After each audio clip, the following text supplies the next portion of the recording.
교독하도록 하겠습니다. 예수께서 무리를 보시고 산에 올라가 앉으시니 제자들이 나아온지라.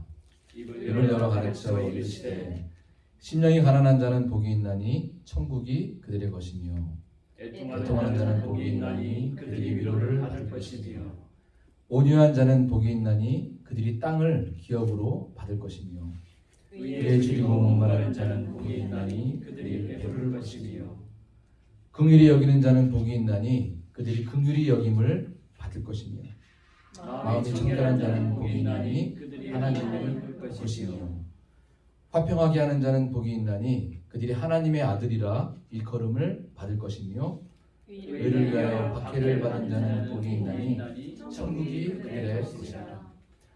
나로 말미암아 너희를 욕하고 박해하고 거짓으로 너희를 거슬러 모든 악한 말을 할 때에는 너희에게 복이 있나니 기뻐하고 즐거워하라. 하늘에서 너희의 상이 크니라. 너희 전에 있던 선지자들도 같이 박해하였느니라. 아멘. 아멘. 할렐루야. 네, 오늘은 긍휼히 여기는 자라는 제목으로 우리 하나님 말씀을 증거하도록 하겠습니다. 제가 한국에 있을 때 저희 첫 사역지가 그 용인 수지에 있는 그 남서울 비전교회라는 교회였어요. 굉장히 그래도 그 지역에서 큰 교회였는데 뭐 분당 근처에는 아주 큰 교회들이 많지 않습니까? 뭐 지구촌 교회, 그다음에 분당 우리 교회, 뭐 큰 교회가 있는데 여러 큰 교회 중에 하나였어요. 남서울 비전교회. 거기서 제가 고등부 사역을 처음 전도사로 사역을 했는데 고등부 애들만 한 200명 정도 됐어요. 아주 뭐 네, 그래도 큰 교회였죠. 근데 제가 그 교회 근처에 아파트에서 살았는데 한국에 뭐 고층 아파트들이 많잖아요. 근데 저희 아파트는 한 20층이 넘었던 것 같아요. 제 기억으로는. 제가 18층에 살았었거든요. 그래서 이제 엘리베이터를 타고 이렇게 쭉 내려가면 이제 뭐 좀 저층에 사는 사람들도 엘리베이터를 같이 이용하니까 엘리베이터에서 만나는 경우가 많이 있거든요. 근데 제가 아무래도 이제 고등부 사역자다 보니까 이제 어린 학생들을 보면 자꾸 눈에 들어와요. 근데 한 7층인가 6층에서 어떤 한 여학생이 이렇게 딱 타는 거예요. 보니까 한 중학생 정도 돼 보여요. 그래서 또 반가운 마음에 제가 막 이렇게 괜히 막 웃으면서 안녕 하고 뭐 인사도 하고 전 나름대로 좀 이렇게 좀 다가가려고 좀 노력을 했는데 쳐다도 안 보는 거예요. 근데 엘리베이터가 굉장히 그 작잖아요. 그리고 제가 뭐 얘기하는 거 못 들었을 리가 없는데 인사도 하고 안척도 하고 그래 너 여기 뭐 어디 학교 가니? 뭐 이러면서 괜히 근데 아무런 표정도 없이 그냥 앞만 딱 보고 있다가 내려서 가는 거예요. 제가 또 얼마나 민망했겠어요 마음이. 그래서 좀 무슨 일이 있었나 오늘 엄마한테 혼났나? 그리고 제가 그런 생각을 좀 하다가 있었는데 근데 교회에 가보니까 그 친구가 중등부에 있는 거예요. 저희 교회에. 그래서 이제 뭐 워낙 뭐 수가 많으니까 이제 저도 잘 몰랐는데 그래서 한 몇 주 후에 엘리베이터에서 또 만났어요. 그래서 이제 제가 이제 그 당시 이제 한국에서는 좀 낯선 사람이 말 걸거나 그러면 얘기하지도 마라, 피해라, 아는 척하지 마 이렇게 부모들이 많이 교육을 시킨다고 하더라고요. 그래서 제가 이제 그런 거 좀 이해를 하고 상황이 그래서 이제 두 번째는 엘리베이터에서 싹 만났어요. 근데 제가 이제 나 남서울 비전교회 고등부 전도사야. 이제 제 소개를 하고 그리고 나서 내가 교회에서 너 봤다. 그리고 그래 너 이제 앞으로 이제 고등부 올라오면 나 만날 텐데 반갑다. 얘기를 했는데도 한마디를 안 하는 거예요.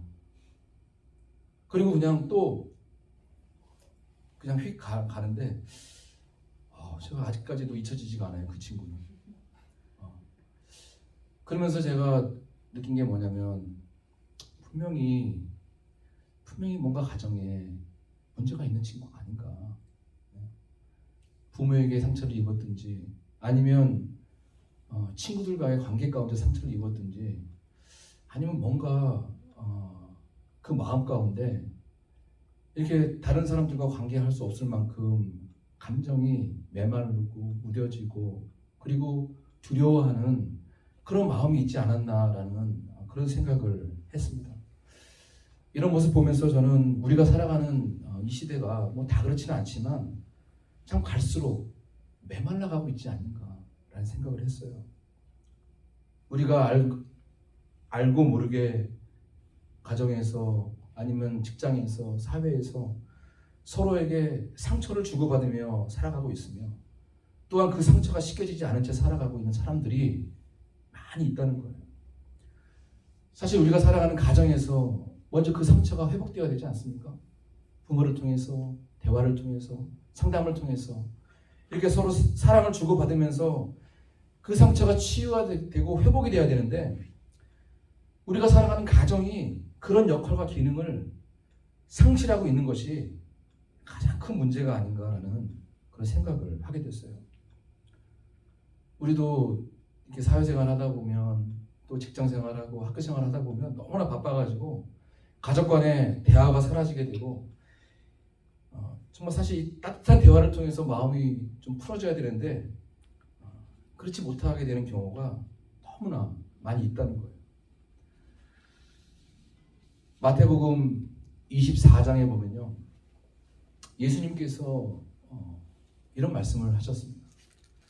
종말이 되면 이 세상 가운데 나타나게 될 일들에 대해서 하나하나 말씀을 하셨는데, 근데 제가 그 마태복음 24장을 한번 읽어보니까 마치 오늘날 지금의 상황을 그대로 옮긴 것 같은 그런 느낌이 들 정도로 정확하게 말씀하고 계시는데, 이 땅에 전쟁이 있을 거고, 이 땅에 기근이 있을 거고, 지진이 있을 것이고, 난리와 소문을 들을 것이고, 거짓 선지자가 많은 사람을 미혹하겠으며, 그리고 불법이 성함으로 사랑이 식어지게 되리라, 이렇게 말씀을 하고 계세요.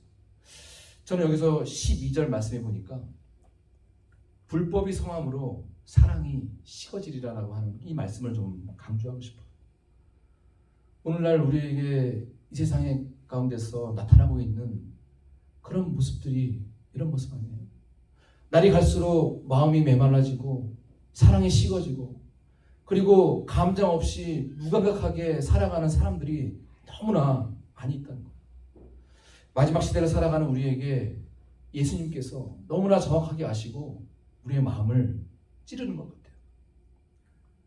사실 우리의 삶을 뒤돌아보면 너무나 바쁜 시대를 살아가다 보니까 우리에게 좀 여유가 없을 때가 많이 있지 않습니까? 다른 사람을 바라보기 싫어서 바라보지 못하는 것이 아니라 너무나 일에 바빠서 다른 사람들을 생각하고 바라보고 그들에게 상처가 있는지 없는지, 그들에게 필요한 것이 무엇인지 이런 것들을 생각할 여유가 없을 때가 너무나 많이 있어요. 나 자신의 삶도 돌아볼 여유가 없고 시간이 없는데 어떻게 다른 사람까지 돌아볼 수가 있겠어요? 저는 이것이 오늘날을 살아가는 우리에게 있어서 가장 큰 문제가 아닌가라는 그런 생각을 해보았어요. 그런데 지금 이 시대에만 있었던 문제가 아니었던 것 같아요. 예수님께서 계셨던, 살아계셨던 그 당시의 분위기도 마찬가지였습니다. 로마인들을 보면 이 콜로세움이라고 불리는 정말 거대한 관중이 둘러싼 운동장에서 사자를 풀어놓고 인간과 싸움을 시키죠.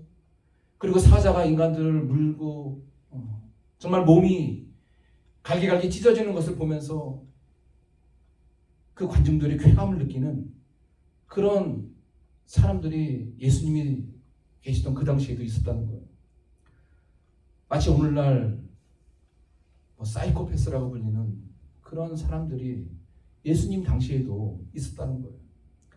그런데 이런 사회적인 분위기 속에서 예수님이 뭐라고 외치고 계십니까? 우리 다시 한번 읽어볼까요? 긍휼히 여기는 자는 복이 있나니 그들이 긍휼히 여김을 받을 것입니다.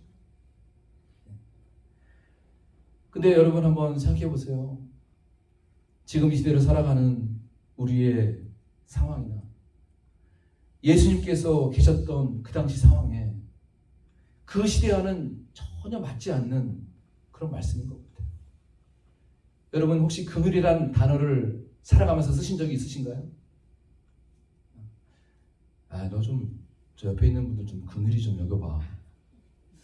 이런 말 잘 안 쓰잖아요, 그렇죠? 긍휼이란 단어는요 좀 낯설어요. 우리가 말하기도 낯설고 듣기도 낯설은 단어예요. 그런데 예수님께서 그런 그 분위기 속에서 외치고 계십니다. 긍휼히 여기는 자는 복이 있나니 그들이 긍휼히 여김을 받을 것이다.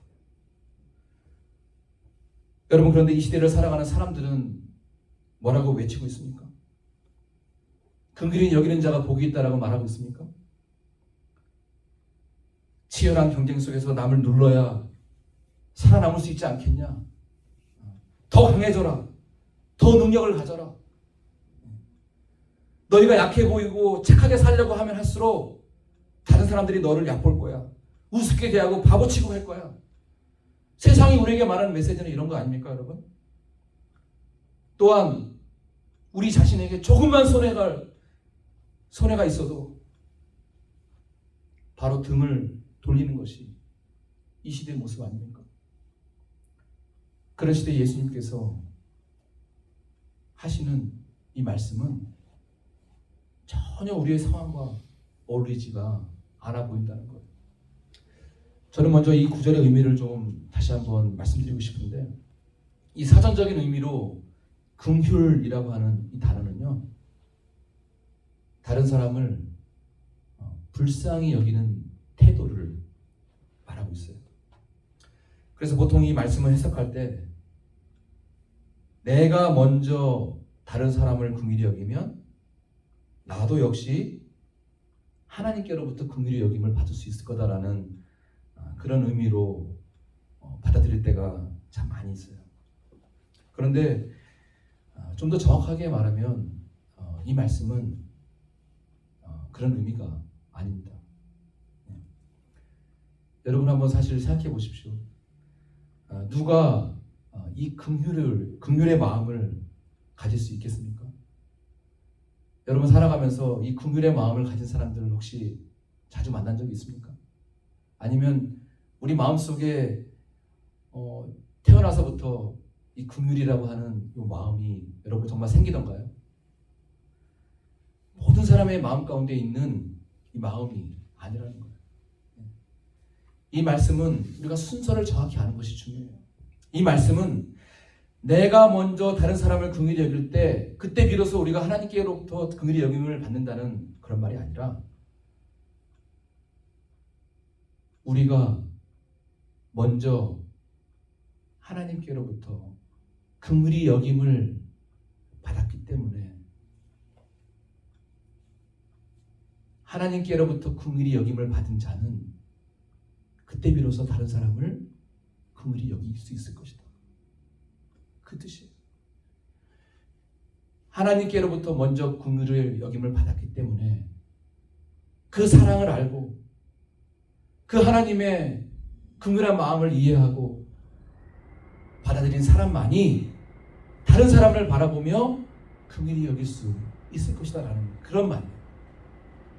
여러분, 우리가 태어나서부터 본능적으로 살아가면서 우리 마음속에 정말 긍휼의 마음을 가질 수가 있겠습니까? 그럴 수 없어요. 진정으로 긍휼히 여길 수 있는 사람은 오직 하나님을 만나고 하나님께로부터 용서하심을, 긍휼하심을 입은 사람만이 다른 사람을 긍휼히 여길 수 있다라고 하는 말이에요. 오늘 예수님께서는 이 팔복의 메시지를 통해서 말씀하십니다. 심령이 가난해서 자신의 연약함과 부족함을 깨닫고 예수님을 만난 자만이 다른 사람을 이해하고 그 상처를 덮어줄 수 있을 것이고, 또한 자기 자신의 더러움을 아는 자가 애통해하는 심령으로 하나님 앞에 나아갔을 때 하나님께서 주시는 그 위로하심을 경험할 것이고, 그 위로하심을 경험한 자만이 남의 아픔을 이해할 수 있을 것이고, 그 아픔을 이해할 수 있는 자만이 다른 사람들을 긍휼히 여길 수 있을 거라는 그런 말씀을 하고 계십니다. 여러분, 그렇다면 우리가 어떻게 다른 사람들을 긍휼히 여길 수가 있을까요? 사실 어떤 사람들이 바라볼 때는 목사님 세상 사람들도 남을 불쌍히 여기는 사람이 있을 수 있지 않을까요? 우리 말고도 사회에서 얼마나 많은 사람들이 봉사를 하고 그렇게 살아가고 있습니까? 그러면 그 사람들의 마음에는 긍휼의 마음이 없는 겁니까? 이렇게 한번 저한테 질문을 할 수도 있을 것 같아요. 그런데 성경에는요, 하나님의 사랑을 아는 사람만이 진정한 긍휼을 베풀 수 있다라는 그런 말씀을 하셨어요. 고린도전서 13장 3절에 보면 이런 말씀이 있는데 오늘 같이 한번 읽어볼까요? 내가 내게 있는 모든 것으로 구제하고 또 내 몸을 불사르게 내줄지라도 사랑이 없으면 내게 아무 유익이 없느니라. 뭐라고 말하고 있냐면, 내가 내게 있는 모든 것으로 구제하고 또 내 몸을 불사르게 내줄지라도, 그러나 그 마음속에 하나님의 사랑이 없으면 아무 유익이 없다라고 하는 말씀을 가지고 있어요. 물론 세상 사람들도 봉사를 합니다. 그러나 우리와는 차이가 있죠. 세상 사람들이 봉사를 하는 것은 하나님의 사랑을 전하기 위해서, 하나님 앞에 영광 돌리기 위해서 봉사하는 것이 아니죠. 어떻게 보면 자기 만족, 때로는 내가 이 사람들을 돌봐주면 나에게 어떤 유익이 있지는 않을까, 그 마음으로 하는 사람들이 많이 있다는 거죠. 그러나 진정으로 하나님의 사랑을 아는 자는 하나님 앞에 영광 돌리기 위해서 우리가 다른 사람들에게 봉사를 하고 헌신을 할 수가 있다는 하는 거예요. 그래서 예수님이 말씀하시는 것은 그 마음속에 하나님의 사랑 없이 하는 모든 행위는 자기 자신의 유익을 위한 것이고, 하나님 앞에 영광을 돌리는 것이 아니라 자기의 유익과 자기의 만족과 자기의 이상을 실현하기 위해서 하는 행동일 수밖에 없다는 거예요. 그래서 성경에서 말하고 있는 것은, 진정한 긍휼을 베풀 수 있는 사람은 하나님을 만난 사람만이 진정한 긍휼을 베풀 수가 있을 것이고, 하나님을 만난 사람만이 진정한 긍휼로 다른 사람을 대할 수 있을 것이다라고 하는 말씀입니다. 여러분, 우리 한 사람 한 사람이 정말 예수님의 긍휼하심을 입은 사람이 맞습니까? 하나님의 사랑을 아는 사람이 맞습니까? 여러분, 그렇다면 하나님의 긍휼을 경험한 우리가 어떤 마음과 태도로 그 마음을, 그 긍휼의 마음을 베풀면서 살아갈 수가 있을까요? 제가 요즘에 가끔 설교 시간에도 유튜브 많이 봤다고 말씀을 드리는데, 제가 예전에 유튜브에서 화제가 되었던 그런 동영상이 좀 기억이 났어요. 이렇게 보면 몰래 카메라 같은 건데, 실제로는 노숙자가 아닌데 마치 노숙자처럼 분장을 하고 거리에 나가서 지나가는 사람들의 반응을 촬영하는 그런 영상이었어요. 제가 그 화면을 봤을 때는 굉장히 다운타운에 안에 있는 그런 거리의 모습이 아닌가 생각이 들었어요. 마치 뉴욕이나 시카고, LA 이런 데처럼 사람들이 왔다 갔다 하는 지역인데, 겨울에 촬영한 걸 봐서는 아마 뉴욕인 것 같아요. 근데 뉴욕의 겨울이 굉장히 춥지 않습니까? 근데 이 노숙자가 아닌 그런 분장한 이 사람이 얇은 옷을 입고 막 이렇게 떨면서 지나가는 사람들의 반응을 보고 기다리는 거예요. 그렇게 딱 카메라맨이 숨어서 촬영을 하고 있어요. 그런데 놀랍게도 이 거리를 지나가는 많은 사람들이 있었는데 그 사람을 도와주는 사람이 없던 거예요. 아무도 그를 도와주지 않았습니다. 시간이 꽤 지나갔죠. 얼마나 지났을까요? 놀랍게도 그를 도와준 사람은 지나가는 행인이 아니라 근처에서 노숙하는 또 다른 노숙자였습니다. 그 추운 날씨에도 자신의 옷을 벗어주고 그에게 다가가서 그 노숙자를 분장한 사람들을 위로해주는 그런 모습을 카메라로 담은 거였습니다. 참 많은 사람들에게 잔잔한 감동을 주게 했고요. 또 한편으로는 보는 사람들의 마음을 찔리게 하는 그런 영상이었어요. 똑같은 상황에 처해보지 않은 사람은 그 사람의 마음을 이해할 수가 없을 거예요. 춥고 배고픔에 처해보지 않은 사람이 어떻게 노숙자의 마음을 이해할 수가 있을까요? 대부분의 사람들은 주위를 돌아볼 필요도 없이 단지 자기 자신에게 맡겨진 삶을 살기 위해서 하루하루를 힘겹게 사는 그런 것이었다는 거예요. 오히려 그 노숙자로 분장한 그 사람을 도운 사람은 노숙자가 필요한 것이 무엇인지 알고 자기가 가진 것도 없지만 더 불쌍해 보이는 사람을 도운 것이었습니다. 저는 이 영상을 보면서 우리가 크리스찬으로서 살아가면서 과연 무엇을 먼저 생각해야 되는가라는 것에 대해서 생각해보는 시간을 가졌습니다. 여러분, 우리가 정말 처음부터 이렇게 변화된 사람이었습니까? 이렇게 성숙한 그런 신앙인이었습니까? 어떻게 보면 우리도 예수 믿기 전에는 영적인 그런 노숙자처럼 살아가고 있던 사람 아니었습니까? 예수 믿기 전에는 단지 우리의 행복을 위해서만 살아갔고 겉으로 보기에는 어떤지 모르지만 속으로는 텅 빈 마음과 정말 영적으로 가난한 삶을 살아가던 그런 사람들이었어요. 마치 영적으로는 아무것도 없는 그런 노숙자 같은 사람이었다는 거예요. 그런데 지금 이 순간에 우리가 믿지 않는 사람들의 그 마음을 어떻게 외면할 수가 있겠습니까? 물론 우리도 사회적인 약자들을 돕는 일도 해야 되지만 그러나 우리가 먼저 복음을 듣고 변화된 자로서 다른 사람들을 바라보면서 겉으로 보면 멀쩡해 보이고 외적으로 보면 모든 것이 정말 가진 것이 하나도 부족한 것이 없는 그런 사람처럼 보이지만 그러나 속으로는 메말라 버린 그 영적인 노숙자들에게 예수 그리스도의 복음을 전함으로 그 궁일함을 전하는 것이 우리가 가져야 될 그런 마음의 자세와 태도가 아닌가라는 그런 생각을 해본 거예요. 노숙자가 다른 노숙자의 마음을 알았던 것처럼 예수 믿기 전에 우리의 모습에 대해서도 다시 한번 생각해 봤으면 좋겠어요. 세상 속에서 방황하면서 정말 어둠 속에서 헛된 것을 추구하며 헤매었던 그런 우리들이었지만 예수님께서 우리에게 다가가 주셔서 예수님을 믿게 하시고 그리고 새 생명을 주셔서 거듭난 자로 살아갈 수 있도록 그렇게 만들어 주셨습니다.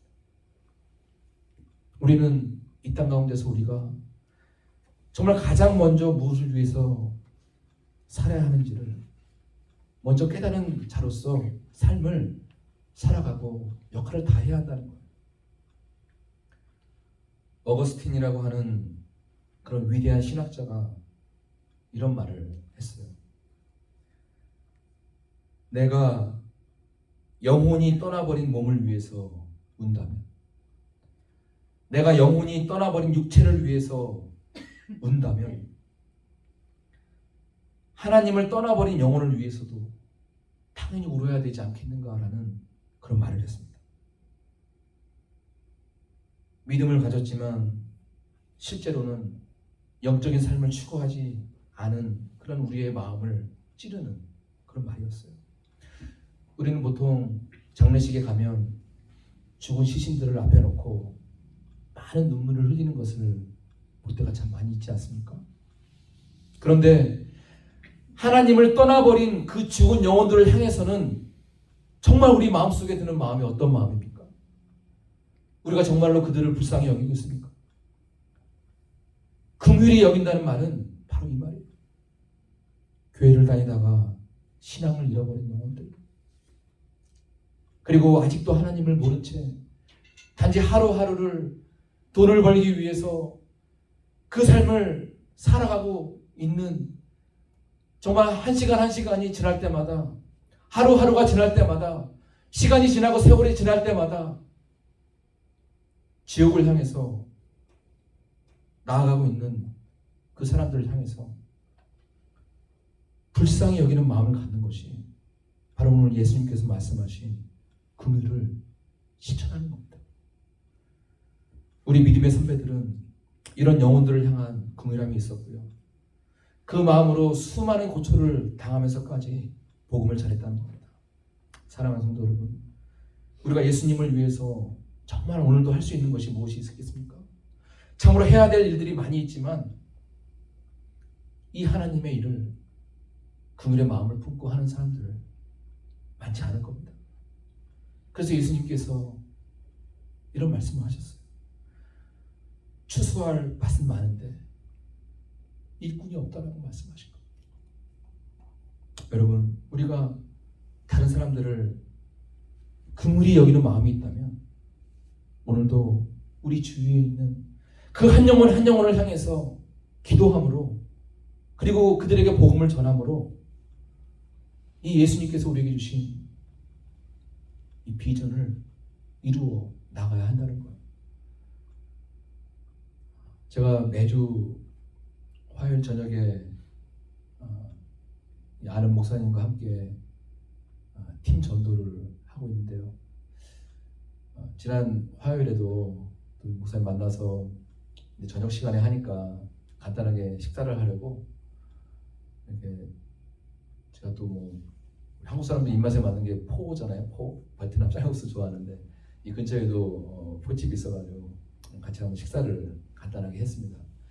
그런데 식사를 하고 있는 도중에 한 동양 여자분이 한 여자아이를, 우리 예나만한 그 여자아이를 데리고 이렇게 같이 식사를 하러 왔더라고요. 근데 그 여자분을 이렇게 자세히 봤는데 제가 추측하기로는 아마 베트남 사람, 아니면 중국 사람, 아니면 한국 사람이 세 가지 가능성이 있을 것 같이 보이더라고요. 근데 좀 약간 멀리 떨어져 있어가지고 한국말로 얘기하는지 무슨 언어로 얘기하는지 잘 모르겠더라고요. 근데 우리 같이 식사하는 그 목사님의 눈에도 그분들이 딱 이렇게 들어왔어요. 그래서 목사님이 그러시는 거예요. 여기 보니까 한국 사람 같은데 그거 가서 좀 말 좀 걸고, 우리 교회 그 전단지도 좀 나눠주고 그렇게 하라는 거예요, 저한테. 근데 저는 마음속에 딱 먼저 떠오르는 생각이, 식사하고 계시는데 제가 식사하고 계시는데 가가지고 저 프렌즈 교회 우동성 목사입니다 하고 인사하고 이렇게 하는 게 좀 오늘날 살아가는 그런 문화인으로서 좀 남을 배려하지 않는 그런 모습처럼 생각이 들어가지고 선뜻 이렇게 못 하겠더라고요. 근데 우리 목사님이 갑자기 벌떡 일어나시더니 그 옆에 찾아가셔서 말을 거셨어요. 근데 말을 걸어보니까 한국 사람인 거예요. 그래서 이제 갑자기 목사님이 저를 보면서 뭐라고 하셔가지고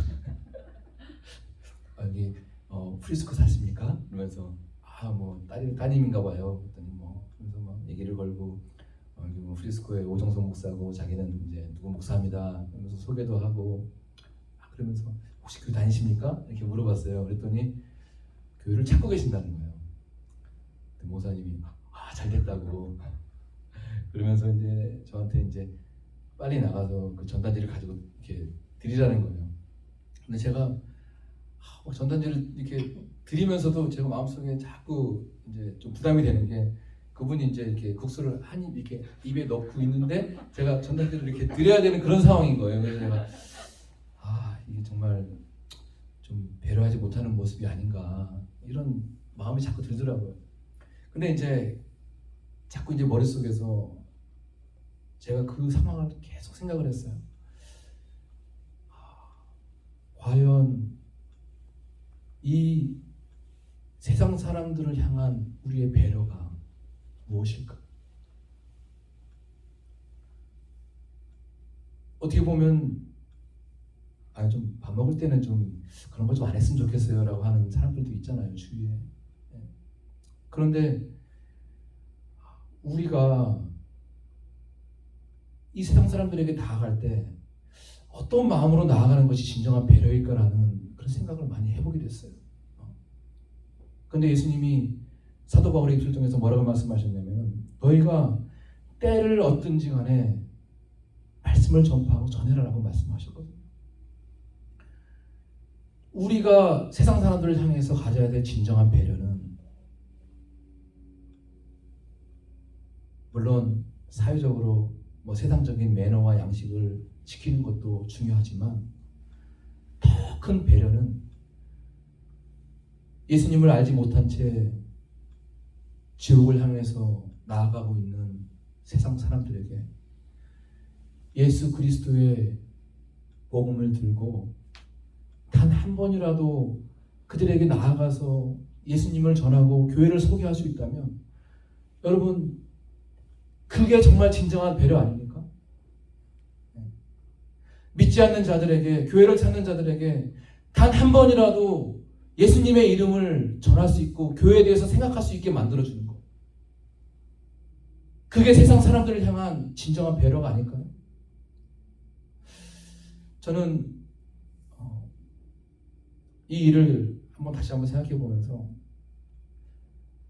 첫 번째 든 생각은 목사님 좀 이럴 때는 좀 피했으면 좋겠다라는 생각을 했지만, 그러나 좀 더 이 세상 사람들을 향해서 그들에게 진정한 배려를 하는 것은 단 한 번이라도 정말 오늘 만나고 다음에 못 만날 수 있는 사람들 아닐까? 그 사람들에게 한 번이라도 예수님을 말할 수 있고 한 번이라도 복음을 들을 수 있고 한 번이라도 교회에 대해서, 하나님에 대해서 생각할 수 있게 만들어준다면 여러분 그게 진정한 배려 아닙니까? 저는 우리가 정말 하나님으로부터 긍휼히 여김을 받은 사람이 맞다면 한 영혼을 위해서 기도하고 그 한 영혼을 위해서 살아가는 것이 오늘 예수님께서 말씀하시는 바로 이 말씀의 의미가 아닌가를 생각해 보았습니다. 여러분, 우리가 정말 한 영혼을 위해서도 기도하지 못한다면 나중에 예수 그리스도 앞에 섰을 때 우리가 무슨 말을 할 수가 있겠습니까? 예수님께서는 먼저 궁휼함을 입은 우리가 다른 사람들을 긍휼히 여기면서 복음을 들고 다가갈 때 그것이 바로 천국 백성의 증거가 되는 것이고 그것이 바로 오늘 팔복에서 말하는 복 있는 자인 줄 믿습니다. 기도하겠습니다.